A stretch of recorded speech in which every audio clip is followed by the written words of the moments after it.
not a biotech, but a med tech project in Dallas, in Texas. And the clients they had a major problem with the people running it. I was engaged. I was flown over. I went through the company and we had a workshop on a weekend. At the end of that, I wrote a report that basically said, everything's working except one thing, and that's your chief executive officer, and you probably have to replace her. Nice lady, wasn't doing the job. It was beyond what she was capable of. So they went and headhunted somebody else who was a very smart operator, probably more advanced than what they needed, and certainly knew more about this than they did. And that was a bit of a risk for them because this guy had made hundreds of millions of dollars building and flipping intellectual property to other buyers. He knew how to do it, and they loved that, but they didn't recognize that he'd be in the driver's seat more than they would. As they brought him in, he said, before I start, I'm looking at an exit, and I would probably want to put some money in. But before I do, I want to do some due diligence. Could I have 30 days? We said, absolutely, you can have 30 days. So he said, I want you, being me, to follow me to Chicago, and I'll meet you there, and we'll talk to a client of mine who bought another project from me, and I want to line up whether or not they'll buy this. And I thought that was pretty ambitious. We went along. The client was Cardinal Healthcare, a very large med tech company, med supplies company out of Chicago. And he walked away with an agreement, and we got that in writing within a week.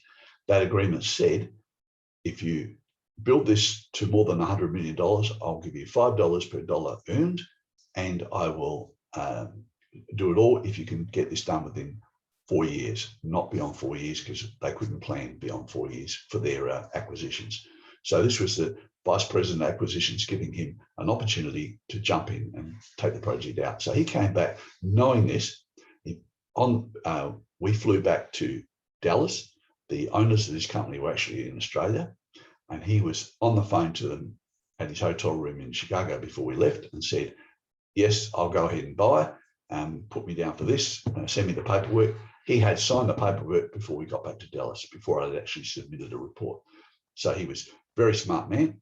I didn't get along with him. He's not a very nice character, but he's a very intelligent and very astute commercialization guy. So let me just summarize what he did so everyone can understand how well this can work. This is a guy, before he even started with the project, he was incoming president. He asked for 30 days due diligence. He presented this to Cardinal Healthcare prior to him starting the project. By the way, the project was already operational. We were about to scale it. We wanted somebody who could do that job, and the current CEO couldn't do it. So we put him in there as president. He obtained an offer for 5 times sales, threshold of $100 million in sales per annum. Otherwise, they wouldn't touch it. And I had to achieve this within 4 years because that was their planning window for acquisitions. He did all of this before he even started his time with the project. So he knew he had 4 years. He knew he had a $500 million buyout. He was ready to go. That's how you plan the perfect exit. And I've done some since then following that model, but it's very rare. He had a relationship with the vice president of acquisitions because he had sold them something to do with stents. Technology had only got hundreds of millions for it. He did very, very well. But he was very aggressive, very terrible with people. He was a surgeon and therefore alpha male. But other than that, the guy knew how to do the business, and he did the business, got it all done. That company's doing very well. They're not even halfway through that 4 years, and they're already accelerating away.